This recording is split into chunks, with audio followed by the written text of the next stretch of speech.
Hello everyone. अब तक हम लोग ने 7 चैप्टर्स कंप्लीट कर दिए। ये क्लास 6 के ज्योग्राफी बुक का आखिरी चैप्टर है, चैप्टर नंबर 8, भारत, जलवायु, वनस्पति तथा वन्य प्राणी। तो चलिए क्लास को स्टार्ट करते हैं।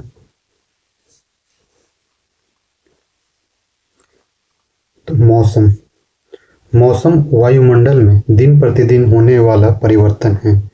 मतलब जो दिन भर में जो भी मौसम में यानी वायुमंडल में जो भी परिवर्तन हुआ, धूप हुआ, ठंडी हुआ, गर्म हवा चली, ठंडी हवा चली, ये सब मौसम के अंतर्गत आते हैं। इसमें तापमान, वर्षा तथा सूर्य का विकिरण इत्यादि शामिल है। उदाहरण के लिए मौसम कभी गर्म या कभी ठंडा होता है। कभी कभी आसमान में बादल छा जाते हैं तो कभी वर्षा होती है। ठीक है, मतलब दिन प्रतिदिन होने वाला वायुमंडल में परिवर्तन मौसम कहलाता है। ठीक है, सामान्यतः भारत में प्रमुख मौसम होते हैं कौन कौन से? सर्दी, गर्मी, वर्षा, शरद। दिसंबर से फरवरी तक ठंडा मौसम होता है, ठीक है, जिसे सर्दी कहते हैं। मार्च से मई तक गर्म मौसम, जिसे गर्मी कहते हैं ना। जून से सितंबर तक दक्षिण पश्चिम मानसून का मौसम होता है, ठीक है, जिसे वर्षा या बरसात कहते हैं। अक्टूबर और नवंबर में मानसून के लौटने का मौसम शरद कहते हैं, जहाँ पे हल्के हल्के ठंडापन लगती है ना।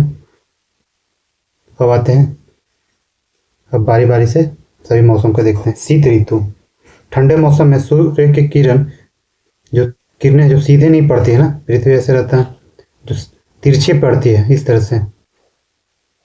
अगर सीधा पड़ता है थोड़ा, ठीक है, तब गर्मी पड़ता है ना, तो सीधी किरणें नहीं पड़ती, जिसके परिणाम स्वरूप उत्तर भारत का तापमान कम हो जाता है। ठीक है, ग्रीष्म ऋतु, गर्मी के मौसम में सूर्य की किरणें अधिकतर सीधी पड़ती है, तापमान बहुत अधिक हो जाता है। ठीक है, पृथ्वी ऐसे सूर्य किरण सीधा पड़ेगा ना, मतलब जो भी भाग सीधा सूर्य चमकेगा वहाँ पर गर्मी ज़्यादा होगी, तापमान बढ़ने के कारण गर्मी ज़्यादा लगेगी। दिन के समय गर्म एवं शुष्क हवा बहती है, जिसे लू कहा जाता है ना।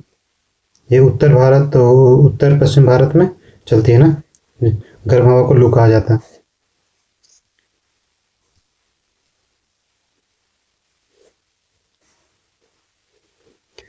दक्षिण पश्चिम मानसून या वर्षा मौसम, ठीक है, यह मानसून के आने तथा आगे बढ़ने का मौसम है।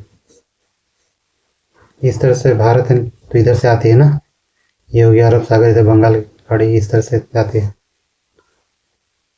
इस समय पवन बंगाल की खाड़ी तथा अरब सागर से स्थल की ओर बहती है। वे अपने साथ नमी भी लाती हैं। जब ये पवन पहाड़ों से टकराती है तब वर्षा होती है। पहाड़ ऊंचे होते हैं ना, मान के चलिए बादल इसी तरह से हुए, तो यहाँ टकराया तो बारिश होगा यहाँ पे। मानसून के लौटने का समय या शरद ऋतु, इस समय पवन स्थल भागों से लौटकर बंगाल की खाड़ी की ओर बहती है। यह मानसून लौटने का मौसम होता है। सितंबर के बाद अक्टूबर नवंबर क्या तो मानसून लौटने लगता है ना, तो ये पृथ्वी से बल्कि स्थल से समुद्र की ओर जाती है हवाएं। भारत के दक्षिणी भागों विशेषकर तमिलनाडु तक आंध्र प्रदेश में इस मौसम में वर्षा होती है। किसी स्थान पर अनेक वर्षों में मापी गई मौसम की औसत दशा को जलवायु कहते हैं। और दिन प्रतिदिन वातावरण क्या बोलते हैं, वायुमंडल में परिवर्तन क्या कहते हैं, मौसम। और ये वही लंबे समय के मौसम को क्या बोलते हैं, औसत दशा को क्या बोलेगा, जलवायु। मौसम पर प्रतिदिन के लिए हो गया, जलवायु 30-35 वर्ष का मतलब अंतराल लिया जाता है ना, लंबे समय। भारत की जलवायु को मोटे तौर पर मानसूनी जलवायु कहा जाता है, क्योंकि यहाँ की जलवायु मानसून पर डिपेंड होती है। मानसून शब्द अरबी भाषा के मौसम से लिया गया है, जिसका अर्थ होता है मौसम। भारत की स्थिति उष्ण कटिबंध में होने के कारण अधिकतर वर्षा मानसूनी पवन से होती है। भारत कहाँ पे, कर्क रेखा के बीचों बीच है ना, इस तरह ये आधा 20 से क्रॉस कर दी, तो कर्क रेखा के नीचे वाला क्या उष्णकटिबंधीय है। तो यहाँ क्या मानसूनी वर्षा होती है और मानसून पे भी डिपेंड होता है। तो कुल मिलाकर जलवायु कैसे होगी, मानसूनी जलवायु होगी। भारत में कृषि वर्षा पर निर्भर है। अगर मानसून में वर्षा अच्छी होगी फसल भी अच्छी होगी ना, वर्षा कम होगी फसल प्रभावित होगी।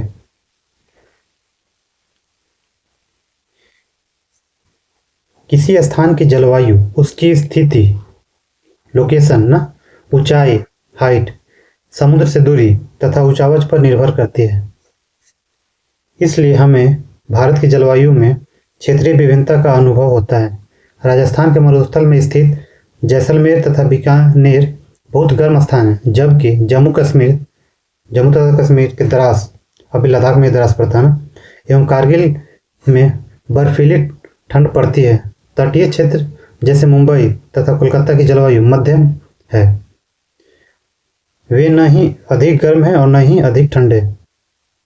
कहाँ, तटीय भाग की ना, समुद्री तट पर होने के कारण ये स्थान बहुत अधिक आर्द्र है। विश्व के सबसे अधिक वर्षा मेघालय में स्थित मानसून ड्राम में होती है, जबकि किसी वर्ष राजस्थान के जैसलमेर में वर्षा होती ही नहीं है। तो देखिए इंडिया में कितना डिफरेंस है।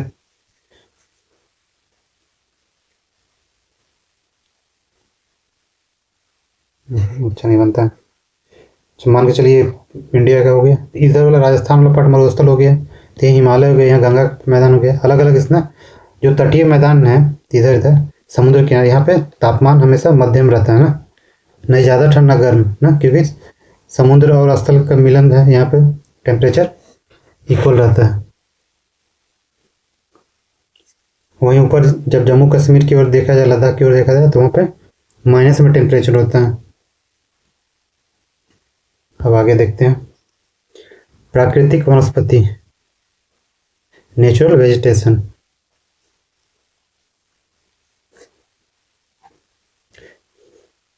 घास, झाड़ियाँ तथा पौधे जो बिना मनुष्य की सहायता के उपजते हैं उन्हें प्राकृतिक वनस्पति कहा जाता है। मतलब जिसमें मनुष्य का कोई योगदान ना हो, वैसे जंगल झाड़ी जो पौधे उपजते हैं और एक जंगल का निर्माण करते हैं, वो प्राकृतिक वनस्पति का रूप होता है ना। जलवायु की विभिन्नता के कारण भारत में अलग अलग तरह की वनस्पति पाई जाती है, जैसे उष्णकटिबंधीय सदाबहार वन हो गया, उष्णकटिबंधीय शुष्क वन, उष्णकटिबंधीय पर्णपाती वन, मैंग्रोव वन, मरुस्थलीय वन, ये सब है ना। जलवायु की विभिन्नता के कारण जहाँ पे पानी ज़्यादा होगी, वर्षा ज़्यादा होगी, वहाँ पे क्या होगी, सदाबहार वन होगी। जहाँ पानी एकदम ना होगा तो वहाँ पे मरुस्थलीय होगा।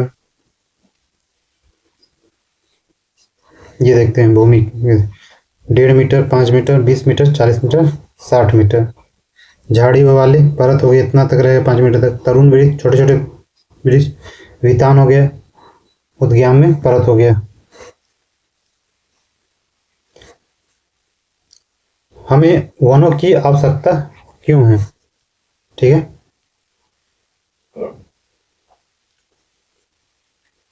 वन हमारे लिए बहुत ही लाभदायक है ना, ये विभिन्न कार्य करते हैं। पेड़ पौधे ऑक्सीजन छोड़ते हैं जिसे हम सांस के रूप में लेते हैं तथा कार्बन डाइऑक्साइड को ग्रहण करते हैं। पौधे, ये हो गए मनुष्य, ये क्या है, प्रकाश संश्लेषण में ऑक्सीजन छोड़ता है तो मनुष्य लेता है, और मनुष्य कार्बन डाइऑक्साइड छोड़ता है तो पौधे लेते हैं ना। तो हम लोग एक दूसरे पर डिपेंड हैं। पेड़ पौधे की जड़ें मिट्टी को बांध कर रखती है। जो जड़ होता है पेड़ का, क्या मिट्टी के बांध कर रखता है ना, नहीं तो मिट्टी बह सकता है, पानी के कारण अपरदन हो सकता है। वनों से हमें ईंधन, लकड़ी, चारा, जड़ी बूटियां, लाख, शहद, गोंद इत्यादि प्राप्त होते हैं। वन से हमें जड़ी बूटी भी प्राप्त होती है, दवाई, औषधि वगैरह, लकड़ी होगी जलावन के लिए हो गया, या घर बनाने के लिए। वन्य जीवों की प्राकृतिक निवास है। जो भी जानवर हुए, जंगली जानवर, वो वन में ही रहते हैं ना, जंगल में रहते हैं। पेड़ पौधों की अंधाधुंध कटाई के कारण भारी मात्रा में प्राकृतिक वनस्पति समाप्त हो गई हैं। हमें अधिक पौधे लगाने चाहिए जो पेड़ बचे हैं उनकी रक्षा करनी चाहिए एवं लोगों को पेड़ों के महत्व के बारे में बताना चाहिए। ठीक है, अगर आज जागरूक नहीं होंगे तो कल आने वाले भविष्य में हमारे लिए मुसीबत खड़ा हो सकती है। ग्लोबल वार्मिंग बढ़ सकता है ना, शुद्ध हवा नहीं मिलेगी। वनों का उपयोग देखिए, मिट्टी को एक तो बांध के रखती है, इससे क्या क्या प्राप्त हो, रबड़, इमारती लकड़ी, वन्य जीवों का प्राकृतिक निवास हो गया, गोंद, लाख, फल, शहद, ऑक्सीजन मिलता है, दवाइयाँ मिलती है, आश्रय, रहने के लिए लकड़ी वगैरह मिलता है, घर बनाते हैं, चारा, ईंधन, खेल का सामान, फर्नीचर, ये सब क्या वनों से प्राप्त होता है हमें। वन्य प्राणी, वन विभिन्न प्रकार के वन्य जीवों का निवास होता है। वनों में जंतुओं की हजारों प्रजातियां तथा बड़ी संख्या में विभिन्न प्रकार के सरीसृपों, उभयचरों, पक्षियों, स्तनधारियों, कीटों तथा कृमियों का निवास होता है। हर तरह के जीव जंतु पाए जाते हैं वन में ना, छोटे से लेकर बड़े तक। देखिए, बाघ हमारा राष्ट्रीय पशु है, मोर हमारा राष्ट्रीय पक्षी है।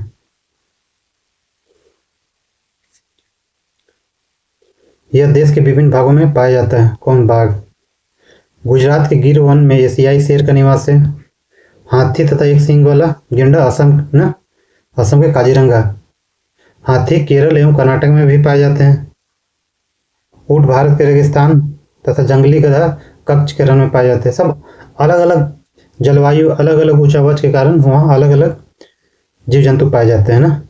ठीक है, जंगली बकरी, हिम तेंदुआ, भालू इत्यादि हिमालय के क्षेत्र में पाए जाते हैं। ठीक है ना, जंगली बकरी जो पहाड़ पे खड़ी ढाल पे भी चढ़ जाती है, हिम तेंदुआ जो बर्फ में रहता है।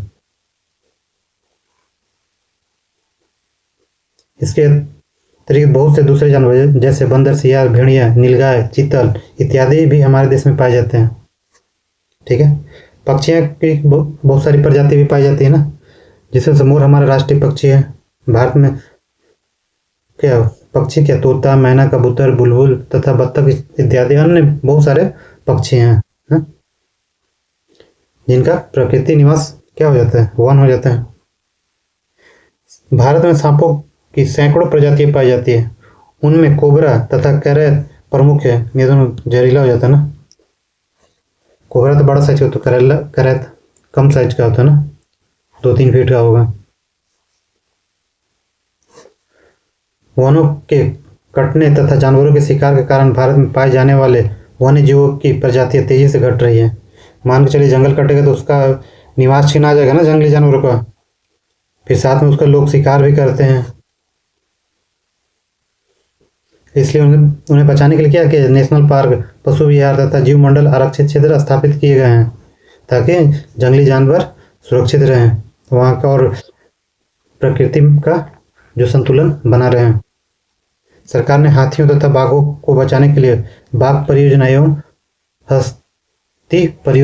हाथी परियोजना जैसे परियोजनाओं को शुरुआत किया है।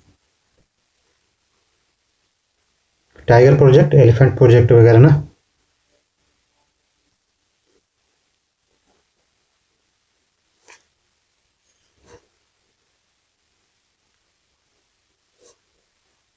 देखिए, प्रत्येक वर्ष हम लोग अक्टूबर के पहले सप्ताह को वन्य जीव सप्ताह के रूप में मनाते हैं ताकि वन्य जीवों के निवास को संरक्षित रखने के लिए जागरूकता लाए जा सके ना। अब देखते प्रवासी पक्षी।